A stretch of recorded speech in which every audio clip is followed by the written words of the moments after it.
এই মুহূর্তে সবচেয়ে বড় খবর হলো, আমরা যারা প্রতিবন্ধী মানুষ যারা রেলে যাতায়াত করি তাদের জন্য খবরটা হয়তো অনেকে শুনেছেন, যারা শুনেননি তাদের জন্য জানাচ্ছি। খবরটা হলো, প্রতিবন্ধী যে বগি আছে, আমরা যারা যাতায়াত করি সেই বগিতে যে স্মার্ট কার্ড লাগে বা রেলওয়ে কনসেশন লাগে, সেই কনসেশন যদি না থাকে বা স্মার্ট কার্ডটা ভুলে গেছেন, হয়তো নেই, কিন্তু ইউডিআইডি কার্ড যদি থাকে তাহলে কিন্তু ওটা দেখালে আপনি কিন্তু অনায়াসে এক প্রান্ত থেকে আরেক প্রান্তে যেতে পারবেন।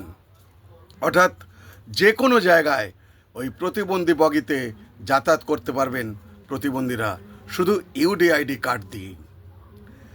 আরেকটা খবর শুধু নয়, একটা বড় খবর, ইউডিআইডি কার্ড হলেই আপনার রেলের কনসেশন ফর্ম ফিল আপ করা যাচ্ছে। আর হাসপাতালে গিয়ে সুপারকে দিয়ে কনসেশন ফর্মে সই করিয়ে আনতে হচ্ছে না, সরাসরি অনলাইনের মাধ্যমে ইউডিআইডি কার্ড দিয়েই, নাম্বার দিয়েই আপনি কিন্তু করে নিতে পারবেন আপনার স্মার্ট কার্ড।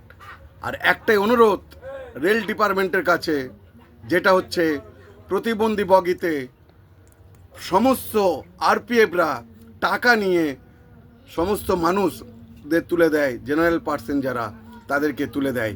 এই অভিজ্ঞতা কি আপনার আছে বা হয়েছে, আপনি দেখেছেন? অবশ্যই কমেন্টে জানাবেন। আপাতত এইটুকুই, পরের ভিডিওতে আবার দেখা হবে।